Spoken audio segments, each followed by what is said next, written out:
Hi, I'm Ken Crawford, president of the Alaska Conference, and I want to show you around my Alaska. I love it here. This is not the end of the world, but it's pretty close. I love Alaska. It's the greatest adventure you could ever imagine. If you want to find out more, go to our website, alaskaconference.org, and you'll find all kinds of information and stories on what Alaska is like. There's a constant collision between civilization and nature because we live next to each other. There's a feeling of remoteness, not isolation, but remoteness. There is a vastness in the wilderness in Alaska. The mountains are more majestic. Nature is undisputed master. There's something about this country that sets off in me a craving for heaven. The living conditions are a challenge, I can tell you. But the needs in Alaska far outweigh the challenges of living here. Alaska is a vast state. From the east to the west in Alaska would cover from New York City to Salt Lake City. And yet the population is so sparse. Here in this area in southeast Alaska of Juneau, the only way to really reach these people is by radio. So we have dedicated our time and resources to try to plant an FM radio in every city in the isolated towns in Alaska. This is one big place. 230 Arctic villages, and only 10 of them have been entered by the Seventh-day Adventist Church. We've got about 3,800 members in all of Alaska, about 2,000 active members in the whole state. You know, the work isn't going to be finished anywhere until it's finished everywhere. There's no way that the small nucleus of people can do this task, so we really need some outside help. Juneau, Alaska is a fascinating place with rich history, and I want you to meet some of the Seventh-day Adventists here and listen to their inspiring stories. It was about 10 years ago that we came to Alaska to visit. We rode our motorcycle here. This was the last state we had to visit, and we're all about adventure. That's why we loved a motorcycle. We came up here and thought, wow, wouldn't it be neat to live up here? Never realizing that several years later we'd have an opportunity to do so. We did get that opportunity when Ken Crawford called us to come up to Juneau, Sitka, to visit this place. Judy, when we got here, what did we find? Well, we came in November and the weather was outrageous. I mean, it was just crazy. There was slush everywhere, and it was raining and snowing, and the wind was blowing gale force winds. And I remember we met with the elders, several leaders from the church, on Friday afternoon. They took us to lunch and we were talking, and one of the elders said, "So, Judy, I want to hear from you. Why do you want to move to Alaska?" And I think they thought the weather had really put us off, you know. And I said, well, first of all, we think God's leading this direction.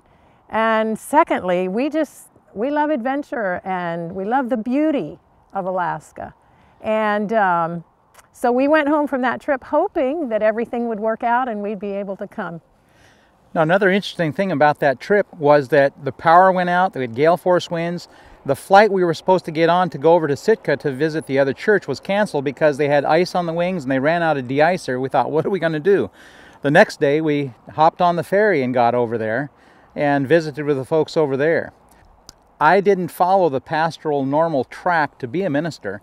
When I was a little kid, I didn't know the first time I stood up to sing in front of church because Grandma always had us doing something with music.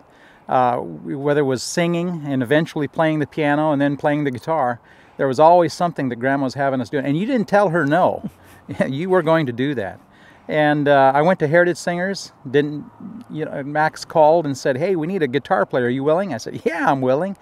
Got there and I met this lady who was playing the piano, and it ended up she became my wife. And we've been making music together for quite a while. But, you know, life is not a bed of roses. It's not always how you think it's going to be. After being in Heritage Singers for 4 years and working with evangelists for a number of years, we headed out. We realized that we needed to establish ourselves rather than bouncing around so much. Went to Arkansas from California, and we ended up getting there with $100 in our pocket. But you know, God provides. And God provided a job. I worked at a Kawasaki dealership for a while, and then at McKee Foods for another 12 years thereabouts. And during that period of time, we used music as a ministry. And we traveled quite a bit, did those type of things. God always provided, so we began to learn to depend upon God. And Judy, when we were doing those things, what were you thinking about as our boys were growing up? Well, you know, we started a family music ministry because Steve came home from work one day at the bakery at McKee Foods, and he said, you know, I feel impressed that we need to be involved in ministry. We need to start a music ministry as a family. And I thought, who's going to sing? Because he was the guitar player, I was the pianist, but we weren't the singers. And so he said, we are. And I thought, well, really, I don't know if he can sing a song from beginning to end without messing up the words or changing to a different song. That's just one of the things he does. And I didn't know, but I didn't dare say anything because he was interested in being involved in ministry. And that's where my heart was too. So we started a family music ministry, and then as the kids got older, they wanted to be with their friends at home, in their home church and so on. And we kind of felt like, Lord, we need to be more stable here for our kids. We want to continue to minister, but we want to be able to have them where they can enjoy their friends as well.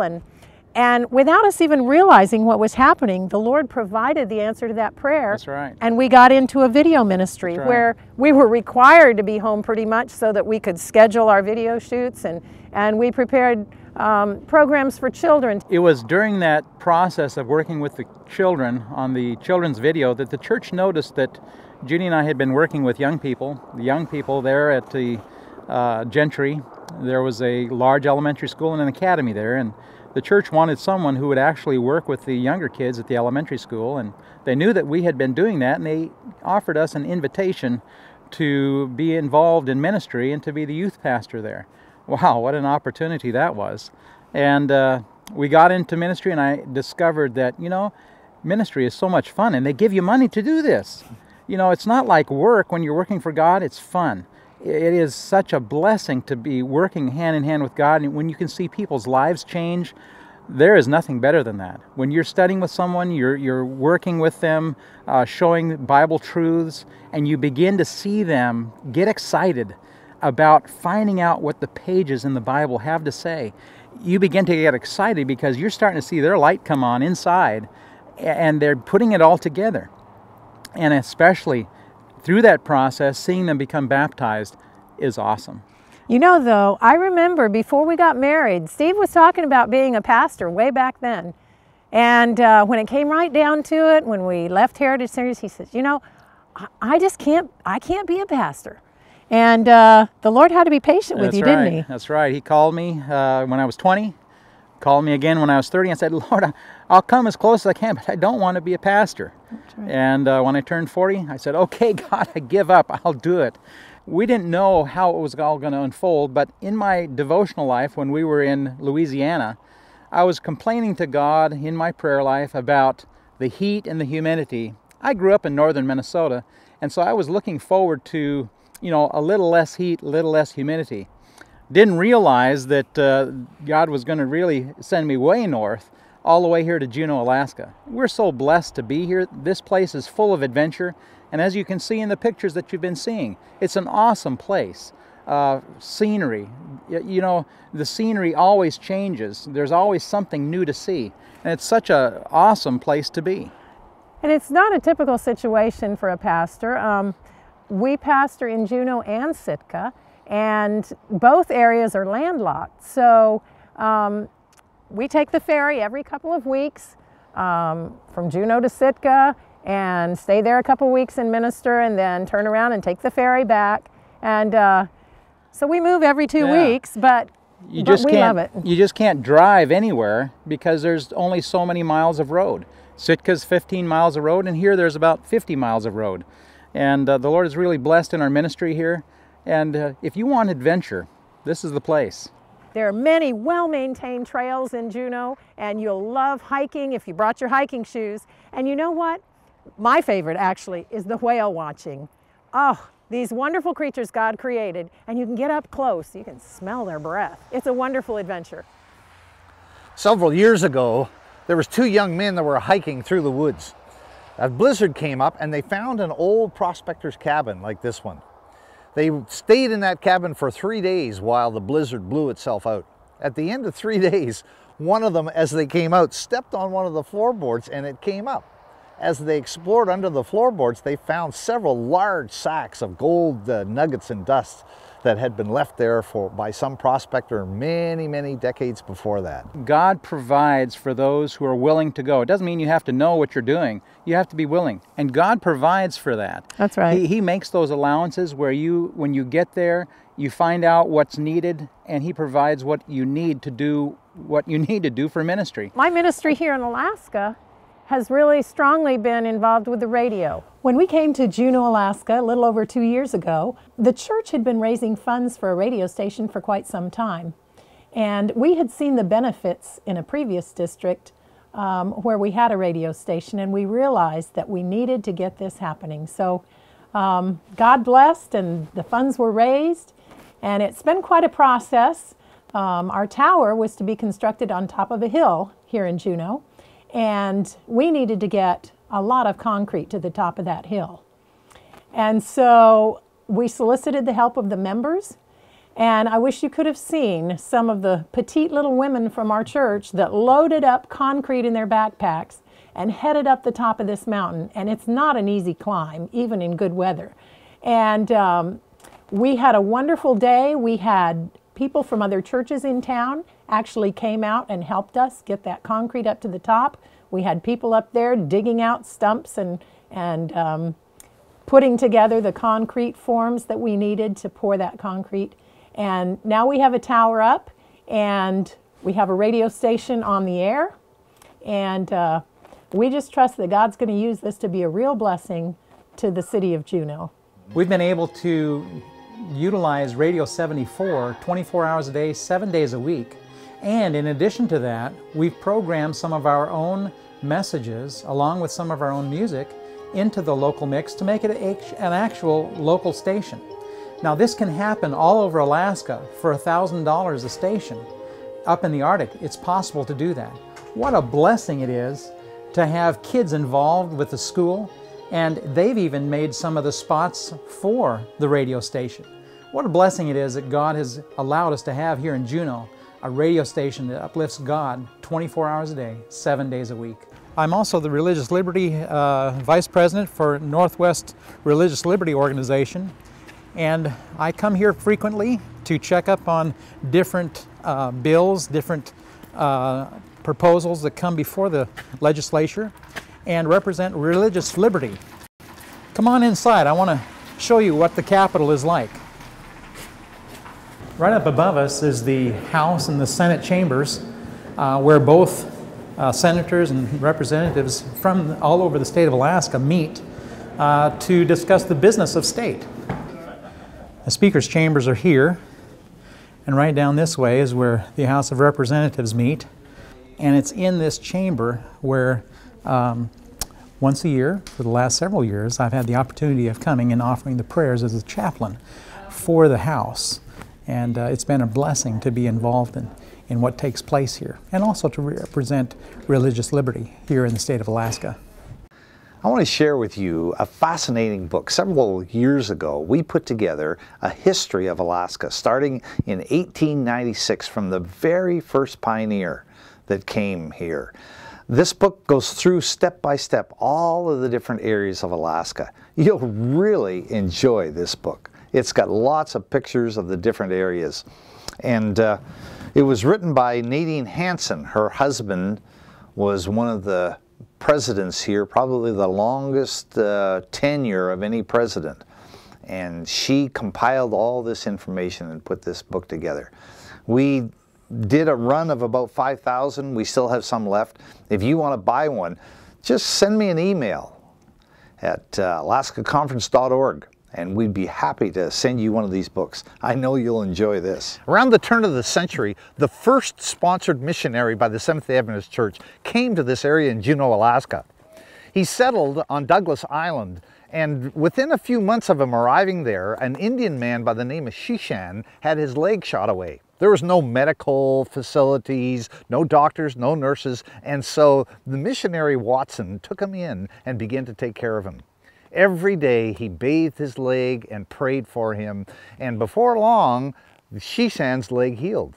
News of that traveled, and a chief from a Tlingit village at Admiralty Island, about 70 miles away, heard about it. And so he came down to visit missionary Watson. While he was here, the elder Watson took him into his house and treated him like royalty, fed him, and the chief was so impressed, he said, "Come to my village. Teach my people about what you know." So Elder Watson made him a promise that he would go to his village. In the meantime, there were several Indians that had been killed by white people. As they were ready to travel, word came to Elder Watson that the Tlingit tribe required 4 white men for every Indian that was killed, that they would retaliate by taking their lives. 2 young, swarthy Tlingit men arrived to take him by canoe to the village 70 miles away. As he got into the canoe, Elder Watson was nervous. His wife was terrified. She kept saying, "Don't go, please don't go." And he said, "I made a promise, I have to go." So she made him up food, and he took his bedroll and wrapped it up in oilskin, and they got into this big dugout canoe, and they started along the channels heading for Admiralty Island. Pretty soon a breeze came up. It was raining hard, and a breeze came up, and they hoisted a sail, and as they hoisted the sail, they traveled all along these bays until they got out into the open water. The first island they came to, it was raining hard, and it was a cold night, and so they stopped there, and Elder Watson built a fire.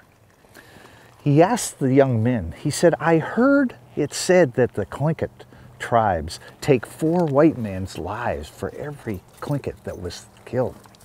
And the young men were very silent, and finally they said, "That's true." Elder Watson didn't know what to do. He was praying.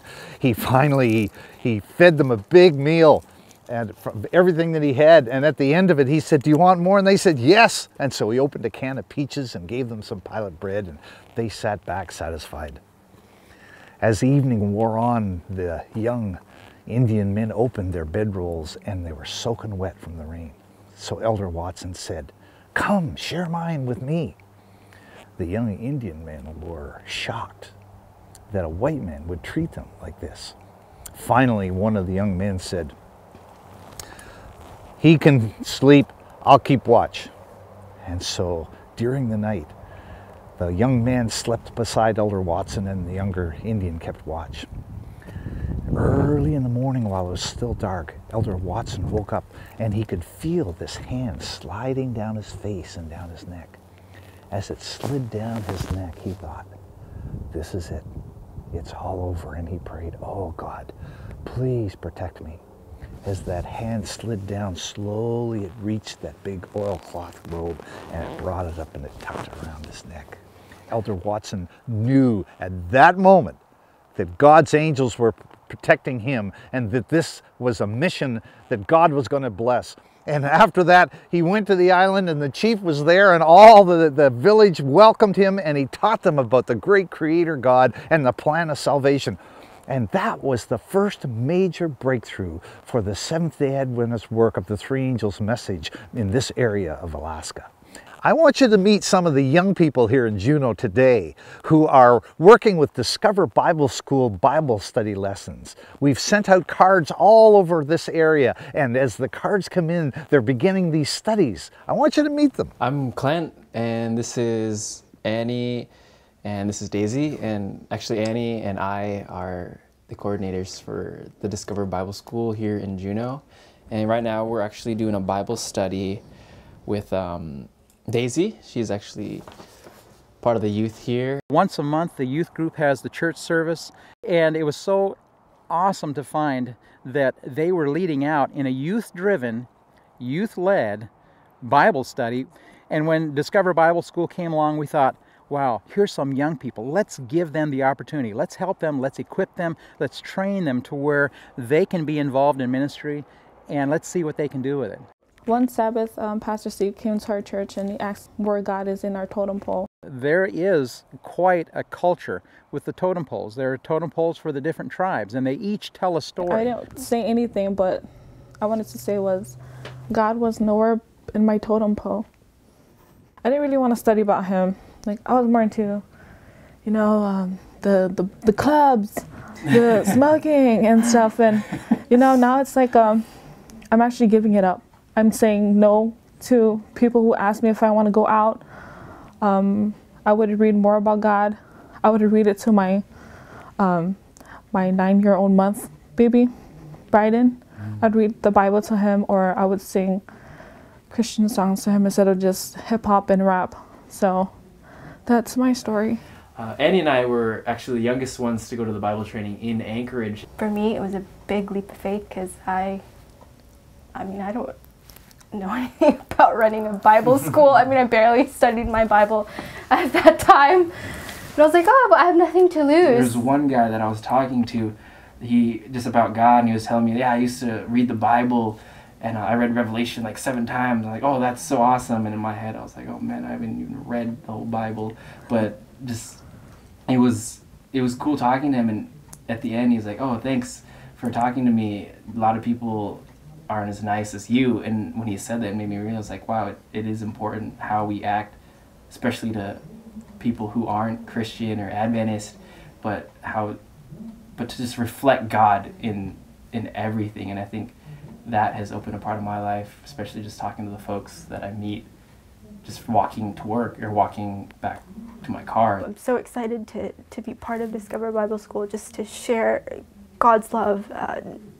You know, every time we get a letter from the people we've been corresponding with, it's so exciting. Or an email notifying us, oh, you have a new student. It's like, yay! And I'm just so excited for it to grow. Yeah. And God is so good, and I know that DBS will prosper as long as, you know, God's always a part of it, and just can't forget that this is why we're doing it. It's for Him.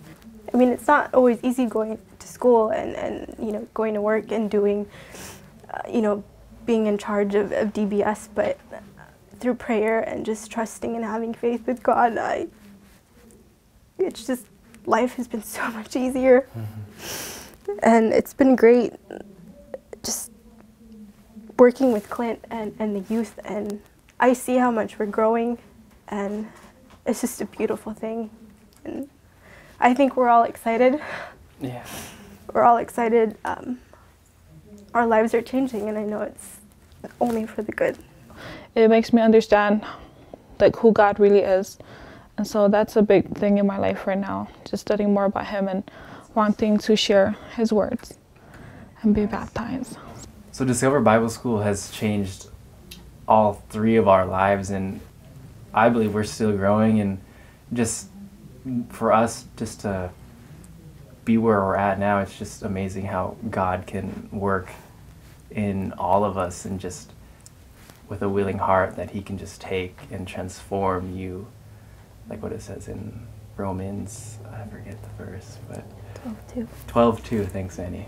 But yeah, it's just beautiful. And so check out Discover Bible School as a tool to share with your community. You know, it's not like work. When you're working for God, it's fun. I have to tell you this story. I was a volunteer down at the museum. This man came up to me and he said, is it true, we understand that the Eskimos don't kiss like other people, that they rub noses? And I said, well, maybe they did back our grandparents, but I said, they kiss like anybody else now. And so he said, oh, okay. He came up to my desk again, he said, would you do me a favor? I said, well, yeah, I can. He said, would you give me an Eskimo kiss? I said, okay. So I leaned over and rubbed noses with him.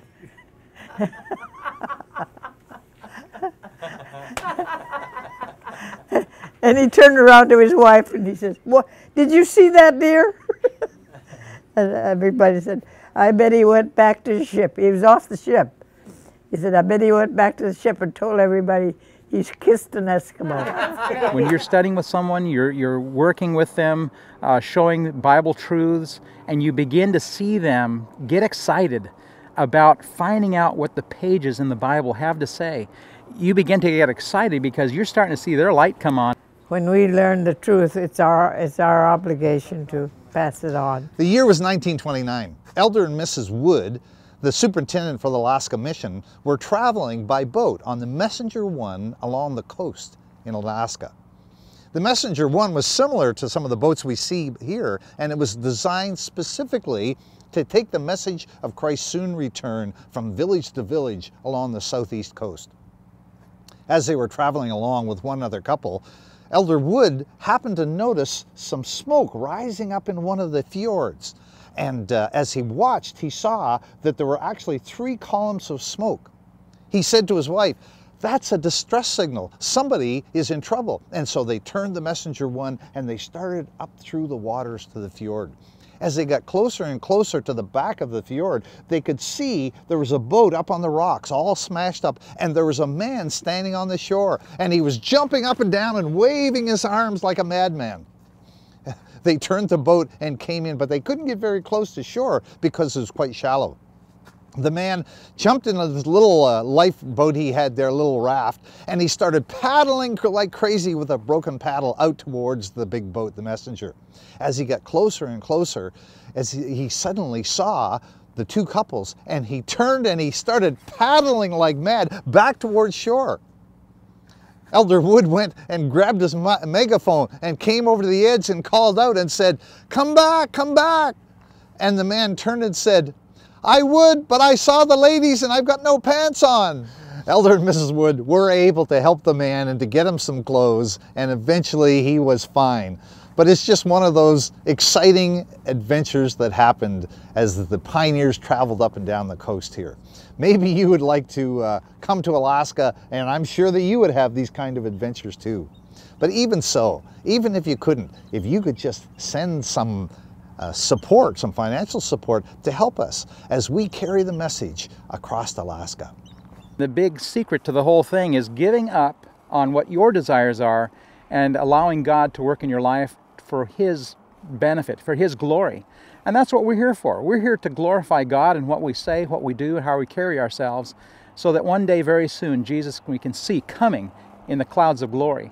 And as you can see right here, what a better place to see Jesus come than in a beautiful place like this. Only this is nothing compared to what heaven's going to be. You know, I've heard it said that God doesn't care about our ability, He cares about our availability. Amen. And if you make yourself available to God, He will use you. For My Alaska, this has been Ken Crawford. Thanks so much for coming with me.